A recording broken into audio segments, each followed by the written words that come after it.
अग्रानंद उमदम रागा चरण सरोज पठारन लागा। वही केवल जो कि भगवान से जिद कर रहा था, चरण धोने के लिए भगवान से विनय कर रहा था। भगवान में अब जहां भी मेरा पुत्र राम जहां कहीं भी है, तुम मुझे शीघ्र ही उसके पास पहुंचाना सका।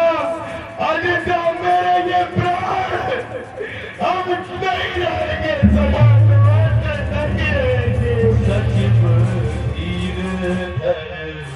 कहे मधुबानी महाराज पंडित ज्ञानी मेरे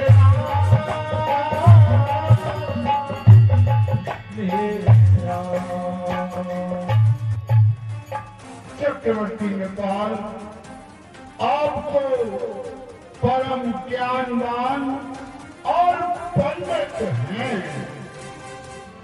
वीर सुधीर धुरंधर देवा साधु समाज सदा तुम सेवा। चक्रवर्ती नेपाल आप वीरों में परम वीर और धैर्य को धारण करने वाले हैं। आपने अनेक प्रकार से साधु समाज की, संत महात्माओं की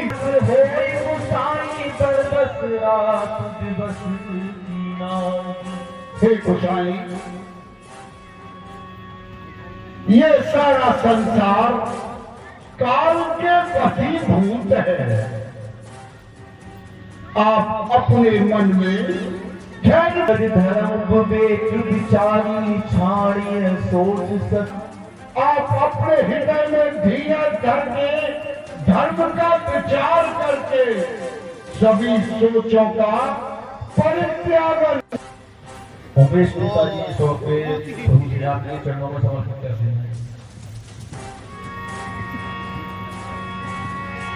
प्रथम पास तम आपकी आज्ञा पाकर मैं पुत्र रामलाल लखनलाल पुत्र वधु जानकी को प्रथम दिवस का वास तमसा नदी के किनारे पर हुआ और दूसरे दिन का वास श्री गंगा जी के तट पर हुआ।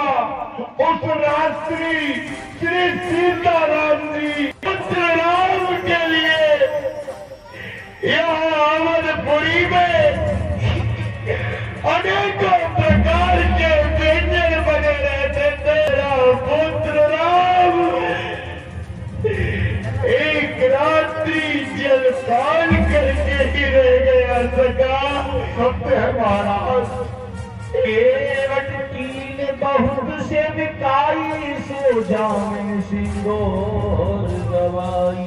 चक्रवर्ती नेपाल और गंगा जी के तट पर विराज के वट ने अनेक प्रकार से पुत्र रामलाल लक्ष्मण लाल पुत्र वधु जानकी की सेवा की थी। पंडित जयदेव काल होते ही पुत्र राम ने निषाद राज से पट वृक्ष का दूध और उस पट वृक्ष के दूध से अपने सुंदर सुंदर केसों की जटा बना दी।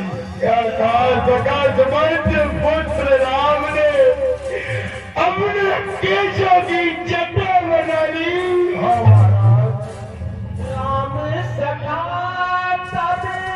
को अपने पास बुला ली और श्री जानकी जी को चढ़ाकर दोनों भाई भी नौका में चढ़ने को उद्दिष्ट हुए।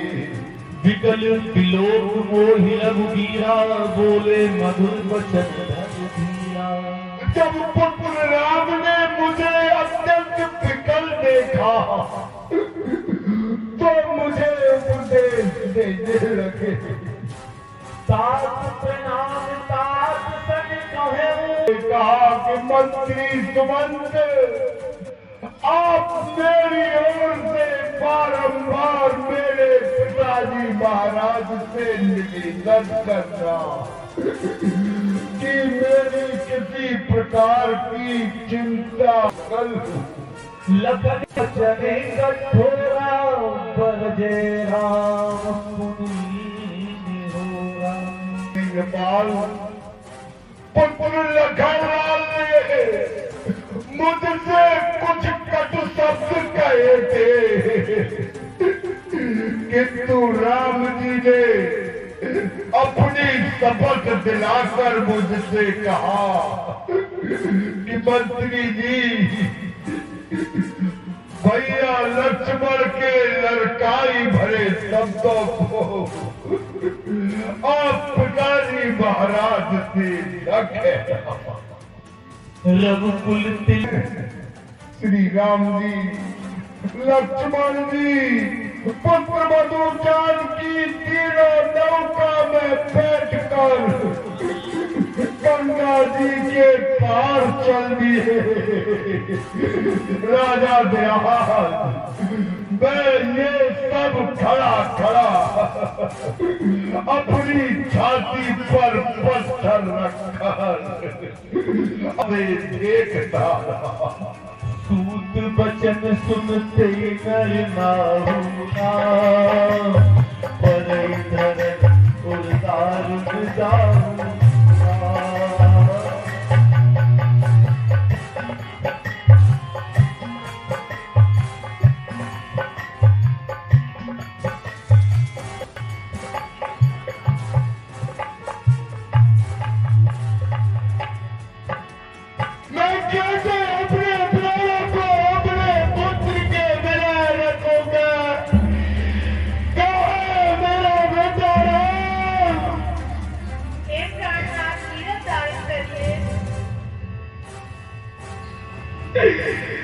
आओ बेटा।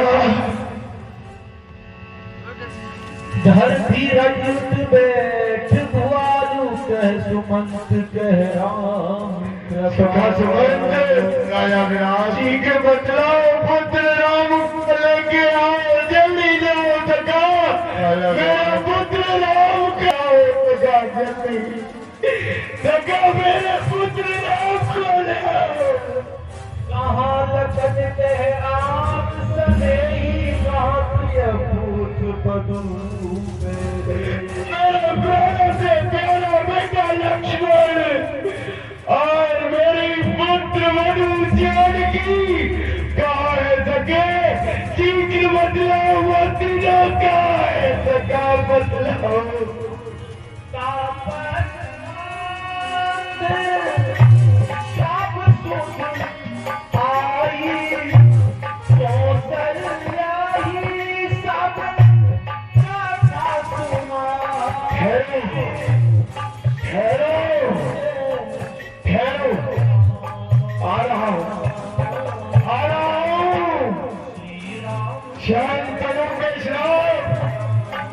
महारानी कौशल, मुझे एक समय की बात याद आ रही है, जिस समय मेरी तरुण अवस्था थी। महारानी, मुझे शिकार खेलने का शौक है। मैं एक दिन आखेट के लिए वन में गया था। पूरा दिन व्यतीत हो जाने तक मुझे कोई शिकार नहीं मिला। रात्रि का समय हो गया था। मैं वहां एक वृक्ष के ऊपर चढ़कर बैठ गया। न जाने कहां से उसी समय अपने अंधी माता पिता को तीर्थाटन कराता हुआ मात्र पितृ भक्त श्रवण कुमार आ गया। महारानी, उस सरोवर में जैसे ही उसने जल के कमंडल को रखा, मैं शब्द भेदी और चलाना जानता हूँ। मैंने उसके शब्द पर प्रहार किया और मेरा तीर उसके जाके लग गया। जब उसका नाद सुना तो मुझे लगा राजा दशरथ ये कोई पशु नहीं, ये तो कोई मनुष्य की। महारानी जब मैंने उसके पास जाके उससे सारा वृत्तांत पूछा तो उसने बताया कि उसके अंधे माता पिता दोनों पास में रहते हुए हैं। उन्होंने अपने पुत्र श्रवण को जल लेने के लिए भेजा था, किंतु विधाता की गति कुछ जानी नहीं जाती। महारानी श्रवण कुमार को अत्यंत ही पीड़ा हो रही थी, तो उसने मुझसे कहा महाराज दशरथ सर्वप्रथम तुम ये जल ले जाकर मेरे माता पिता को पिला देना और बाद में उनको अपना परिचय देना और मेरी मृत्यु का समाचार सुनाना, क्योंकि यदि वो दोनों मेरी मृत्यु का समाचार सुन लेंगे तो तुम्हारे हाथ से जल ग्रहण नहीं करेंगे। जैसा श्रवण ने मुझसे कहा था उसके प्राण त्यागने के बाद मैं वो जल का पात्र लेकर के उसके माता पिता के पास गया।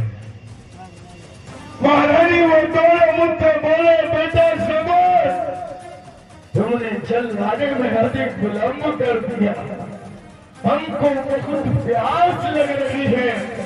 महारानी मैं चुप रहा और उनको जल देने गया तो वो मुझसे बोले बेटा श्रवण जब तक तू हमसे बोलेगा नहीं तब तक हम इस जल को ग्रहण नहीं करेंगे। महारानी मुझे उस फल स्वरूप उनको उनके पुत्र की मृत्यु का समाचार बतलाना पड़ा। दोनों अन्य मुझ पर क्रोधित हो गए और उन्होंने मुझे दो श्राप दिए। पहला श्राप दिया राजा दशरथ जिस प्रकार आज पुत्र होते हुए भी हम पुत्र के वियोग में तड़प तड़प कर मर रहे हैं, एक दिन तुम भी अपने पुत्र के वियोग में तड़प तड़प कर मरोगे। महारानी आज हमारे कोई पुत्र हमारे पास नहीं है और उन्होंने मुझे दूसरा श्राप दिया, आज हमारे पुत्र होते हुए हमारी चिता को अग्नि देने वाला कोई नहीं है। दशरथ जब तुम मरोगे तब तुम्हारी चिता को अग्नि देने वाला भी कोई पुत्र नहीं होगा। मैं तरुण था, मेरे कोई संतान नहीं थे। मैंने सोचा ये बुढ़े बुढ़ी का श्राप तो फिर से ही चला जाएगा, किंतु महारानी गुरुदेव की कृपा से हमारे चार पुत्र हुए। आज देखो आज पुत्र राम के वियोग में यहाँ तड़प रहा हूँ, क्योंकि जिस प्रकार मछली कदाप जल के बिना रह सकती है, हो सकता है सर्प मणि के बिना भी शोभा पा सकता है, किंतु महारानी मेरा यह जीवन तो पुत्र राम के दर्शन के अधीन है। बिना पुत्र राम के मैं नहीं जी सकता। महारानी ठहरो ठहरो ठहरो, हल्दी हल्दी के श्वास ठहरो, मैं आ रहा हूँ आ रहा हूँ आ रहा हूँ, रुको आ रहा हूँ बेटा राम, कहाँ है बेटा राम, जगह पुत्र राम कहाँ है, राम कहाँ है, पुत्र लक्ष्मण आओ बेटा राम,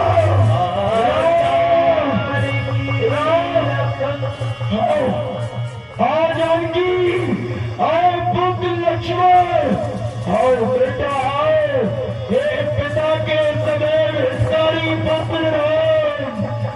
बेटा आओ बेटा आओ बेटा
अरे दुष्टा, तूने मेरे कुल का सब प्रकार से नाश कर डाला।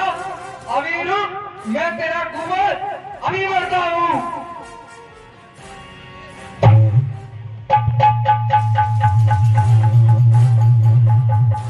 अरे अरे भैया, इसको क्यों मारते? चलो अपन माता कौशल्या जी के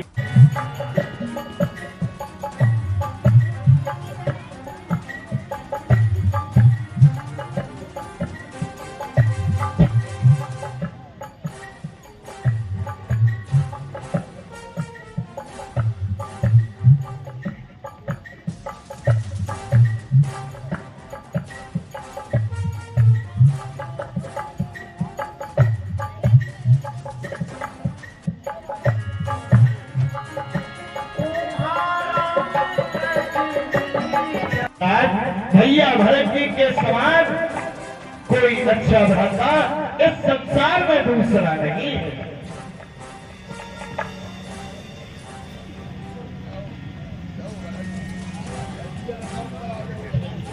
देखिए भरत जी, जहाँ आम और जामुन के वृक्ष हैं, जहाँ पीपल का वृक्ष है, इन्हीं के नीचे प्रभु श्री राम जी विराजमान है। प्रभु भैया भरत जी आपको प्रणाम कर रहे हैं।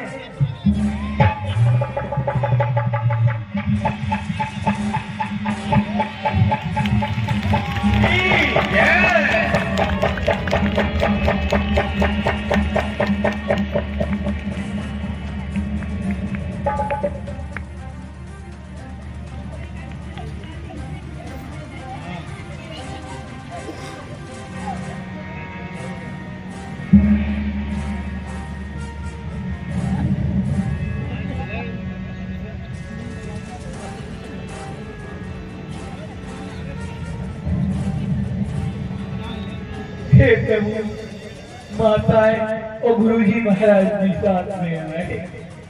हे भैया शंकरलाल, इस वन में अनेकों राक्षस कपटों का वेश बनाकर घूमते हैं।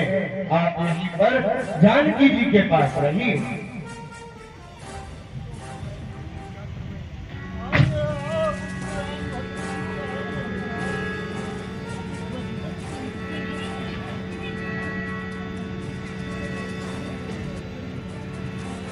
नृत्य सुर गवन सुनावा, सुनि रघुनाथ दुसह दुख पावा।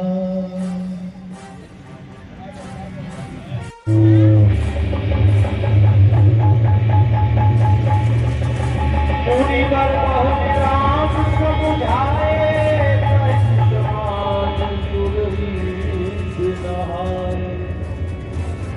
हे गुरु जी महाराज, नाथी लोग सब निपटे दुखारी,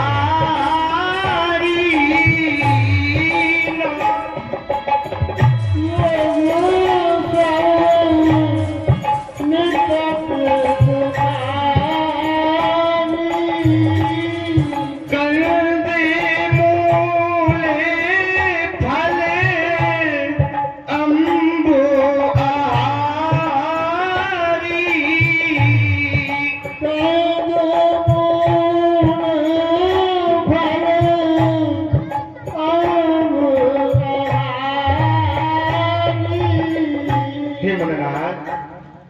सीताराम। सभी माताएं और सभी प्रवासी गण कंदमूल फल का भोजन करके अत्यंत ही दुखी हो गए हैं।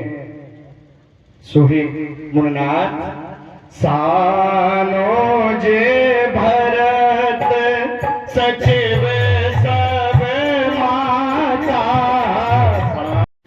प्रिय दर्शकों, अपने आसपास की खबरों को सबसे पहले देखने के लिए श्याम न्यूज मैनपुरी चैनल को सब्सक्राइब कर लाइक जरूर करें। धन्यवाद।